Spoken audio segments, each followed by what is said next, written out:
Hi viewers, இன்னைக்கு நான் சொல்ல போகிற விஷயம் என்ன அப்படின்னு பார்த்தோம்னா எப்படி AIIMS exam, RRB exam, ESI exam, then எல்லா சென்ட்ரல் கவர்மெண்ட் எக்ஸாமையும் வந்து எப்படி டேக்கிள் பண்ணிக்கலாம் அப்படின்றது தான், எப்படி ஃபாலோ பண்ணி நம்ம பண்ணலாம் அப்படின்றது. ஓகே, ஸோ இப்போ ஒரு எக்ஸாமினேஷனுடைய நோட்டிஃபிகேஷன் விடுறாங்க. யூஸ்வலாக பார்த்தோம் அப்படின்னா இப்போ இஎஸ்ஐ எக்ஸாம்டைய நோட்டிஃபிகேஷன் விடுறாங்க அப்படின்னா அந்த நோட்டிஃபிகேஷன் டேட்ல இருந்து நீங்கள் பண்ண போகிற விஷயம் என்ன அப்படின்னு பார்த்தோம்னா எவ்வளோ டேஸ் இருக்கு, நம்மளுடைய நோட்டிஃபிகேஷன் இது பண்ணிட்டாங்க, ப்ளஸ் நம்மளுக்கு எவ்வளோ டைமிங் அலாட்டட் இருக்கு அப்படின்றது. இப்போ யூஸ்வலாக வந்து ஒர்க்குக்கு போகிறாங்க அப்படின்னா கண்டிப்பாக நீங்கள் ஒரு 3 hours ஆகுது எக்ஸாமுக்கு படிக்கணும். தென் இதே வந்து ஒர்க்குக்கு போகாமல் இருக்கோம், நம்ம வீட்டில் தான் சும்மா இருக்கோம் அப்படின்னு இருக்கிறவங்க தி ஹோல் டே வந்து உங்களால் எவ்வளோ செப்பரேட் பண்ணி படிக்க முடியுமோ செப்பரேட் பண்ணி படிச்சுக்கலாம். இன்னொரு விஷயம், நம்ம யூஸ்வலாக வந்து 10 o'clock மேலே படிக்கிறத நம்ம அவாய்ட் பண்ணலாம். அண்ட் ஏர்லி மார்னிங் வந்து வேகமாகவே எந்திரிச்சு படிக்கலாம். ஏர்லி மார்னிங் நம்மளுடைய பிரெயின் என்னவா இருக்கும் அப்படின்னா சோ ஃப்ரெஷ் அண்ட் சோ இதாக இருக்கும். ஸோ அதனால வந்து நம்மளுடைய மைண்ட் வந்து கொஞ்சம் நல்லா ரிலாக்ஸேஷனாக இருக்கும், படிக்கவும் ஏதுவான டைம். இதே வந்து நைட் டைமில் பார்த்தோம் அப்படின்னா நைட்டில் வந்து நம்மளுக்கு எப்படா தூங்கலாம் அப்படின்ற ஒரு டென்டேட்டிவ் தான் இருக்கும். ஸோ அதனால நைட் டைமில் படிக்கிறத அவாய்ட் பண்ணிக்கோங்க. ஸோ யூஸ்வலாக வந்து நிறைய பேருக்கு படிக்கணும்னு தோணும். ஸோ பெட்டர் ஆப்ஷன் அவங்களுக்கு படிக்கணும்னு இருக்கிறது ஞாபகம் இருந்ததுன்னா ஓகே, இல்லைனா விட்டுருங்க. ஓகே, ஸோ இப்போ டென்டேட்டிவ் பிளான் விட்டாச்சு. டென்டேட்டிவ் பிளான் விட்டதுக்கப்புறம் நம்ம என்ன பண்ணணும், என்னென்ன ஸ்டெப்ஸ் எல்லாம் ஃபாலோ பண்ணணும் அப்படின்றத பார்க்கலாம். Okay, first step to scheduled, அதாவது கண்டிப்பாக ஷெட்யூல் கொண்டு போடணும்.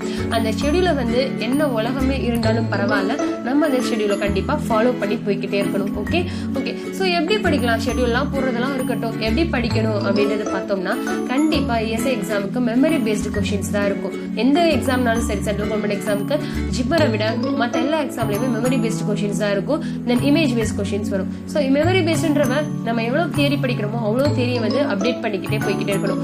ஸோ யூஸ்வலாக வந்து என்ன மெட்டீரியல்ஸ் நீங்கள் யூஸ் பண்ணாலும் பரவாயில்ல, இல்லை நான் தத்தா ஆக்டர் தான் யூஸ் பண்ணுவேன், இல்லை என்னோட காலேஜ் டேஸில் யூஸ் பண்ண தான் யூஸ் பண்ணுவேனாலும் நோ ப்ராப்ளம், டார்கெட் ஹை தான் யூஸ் பண்ணுவேன் அப்படின்னாலுமே நோ ப்ராப்ளம்.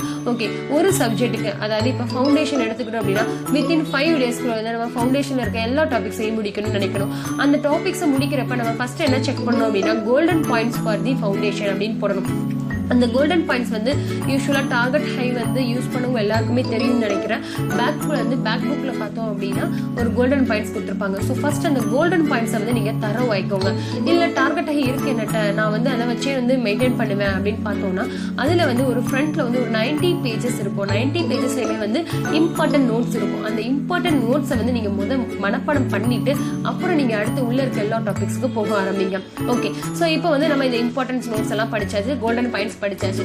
அந்த கோல்டன் பாயிண்ட்ஸை தர வானதுக்கு அப்புறம் அந்த புக் பேக்லயோ இல்ல ஆன்லைன்லயோ இல்ல சிபிஎஸ் ஆப்னு இருக்கு, நர்சிங் ஆப், அதாவது டார்கெட் ஹையோட ஆப், அந்த ஆப்போ இல்ல எதுனாலும் சரி அதுல வந்து நீங்க என்ன சிஸ்டம் போட்டீங்களோ அதுக்கேற்றாப்புல கொஸ்டின்ஸ் போட்டு பாருங்க அண்ட் கொஸ்டின்ஸை ரிவைஸ் பண்ணுங்க. ஸோ அப்படி போறப்ப நீங்க ஃபவுண்டேஷன்ல வந்து இப்போ எக்ஸாம்லாம் பார்த்தோம்னா வெயிட்டேஜ் பாக்குறப்ப ஃபவுண்டேஷன்ல வந்து மேக்ஸிமம் 30 to 40 கொஸ்டின்ஸ் வந்து கேட்கறதுக்கு சான்ஸ் இருக்கு இன் 200 கொஸ்டின்ஸ்ல. ஸோ அப்போ நம்ம அதை எல்லாமே நம்ம தரவாக்கணும் அப்படின்னா கண்டிப்பா ஒரு 40 கொஸ்டின்ஸ்ல வந்து 35, 38 வரைக்கும் எடுக்கிறதுக்கு சான்ஸ் இருக்கு. மேக்ஸிமம் எல்லா கொஸ்டின் பேப்பர்ஸ்லையும் பார்த்தோம்னா ஒரு மினிமம் ரேஞ்ச் 20 இல்லைனா 10 வந்து நம்மளுக்கு தெரியாத பட்சமா இருக்கும். ஓகே, ஸோ இதே மாதிரியே ஒவ்வொரு சிஸ்டமே நீங்க ஃபாலோ பண்ணிக்கிட்டே போனோம் அப்படின்னா நம்மளால கண்டிப்பா சக்சஸ் ரேட்டுக்கு போக முடியும். அந்த டியூரேஷனுக்குள்ள நம்ம கண்டிப்பா ஒரு ஷெட்யூல் டைமிங்ல படிச்சு முடிச்சனாலுமே ஓகே தான். அடுத்தது பார்த்தோம்னா general knowledge and aptitude. So general knowledge வந்து யூஸ்வலா வந்து எல்லா இதுவுமே ரீசெண்டா இருக்கிறதான் கேட்டுட்டு இருக்காங்க.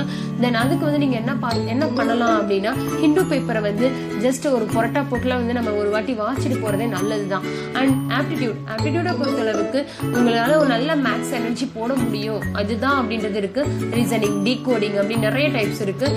ஸோ டைரக்ஷன்ஸ் இதெல்லாமே. ஸோ அதுல வந்து நீங்க கண்டிப்பா ஒரு 10 கொஸ்டின்ஸ் வந்து நீங்க போட்டு பார்த்தீங்கன்னா உங்களால ப்ரீவியஸ் இயர்ஸ் கொஸ்டின் பேப்பர்ஸ் அந்த மாதிரி போட்டு பார்த்தாலே போதும், நீங்க கான்ஃபிடென்ட்டா போய் அந்த அட்டென்ட் பண்ணலாம்.